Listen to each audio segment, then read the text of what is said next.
बांग्लादेश में शेख हसीना की तख्ता पलट के बाद एक नाम तेजी से सामने आ रहा है और वो है बेगम खालिदा, जो अब तक बांग्लादेश के जेल में बंद थी। जैसे ही शेख हसीना का तख्ता पलट हुआ, वैसे ही उन्हें जेल से रिहा करने का आदेश दे दिया गया है।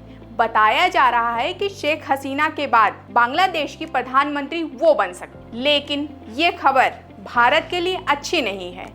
कहा जाता है कि बेगम खालिदा इससे पहले भी बांग्लादेश की प्रधानमंत्री रह चुकी, लेकिन उस वक्त भारत और बांग्लादेश के रिश्ते अच्छे नहीं थे। कहा जाता है कि बेगम खालिदा भारत की कट्टर दुश्मन है।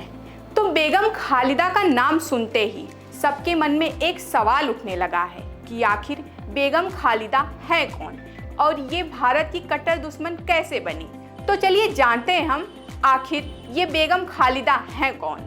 खालिदा जिया बांग्लादेश की मुख्य विपक्षी पार्टी बीएनपी की अध्यक्ष है। वह आवामी लीग की शेख हसीना की सबसे कट्टर विरोधी मानी जाती है। उन दोनों की राजनीतिक लड़ाई को बांग्लादेश में बेगमों की लड़ाई कहा जाता है। शेख हसीना 1996 में बांग्लादेश की प्रधानमंत्री बनी थी। उसके बाद शेख हसीना और खालिदा जिया एक के बाद एक प्रधानमंत्री बनती गई, जिससे इन दोनों पार्टियों के बीच की कड़वाहट ने बांग्लादेश की जनता को भी दो भागों में बांट दिया।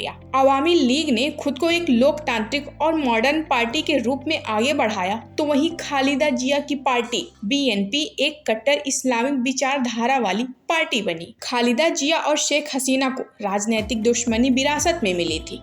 1975 में शेख मुजीब की हत्या के बाद खालिदा के पति जहूर रहमान ने बांग्लादेश की सत्ता संभाली थी। बाद में जहूर रहमान की भी 1981 में हत्या कर दी गई थी। इसके बाद इन दोनों परिवारों के बीच में एक तरह की दुश्मनी पैदा हो गई, जो समय के साथ राजनीतिक दुश्मनी में बदल गई। अपने भारत में बिताए समय, पिता के रिश्तों और मॉडर्न ख्यालातों के कारण शेख हसीना का रुख भारत को लेकर नर्म रहा, तो वहीं उनकी विरोधी खालिदा जिया को चीन समर्थक माना जाता है। वह पाकिस्तान की नीतियों का समर्थन करती रही हैं। उनके प्रधानमंत्री पद पर रहते हुए भारत और बांग्लादेश के संबंध लगातार खराब ही होते रहे हैं।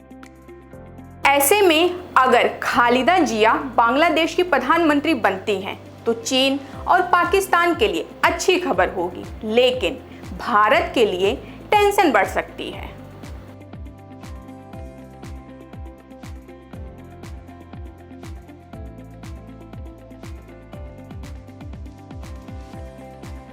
रोजाना ऐसे ही खबरों को जानने के लिए जुड़े रहिए टीम मीडिया एक्सपर्ट के साथ।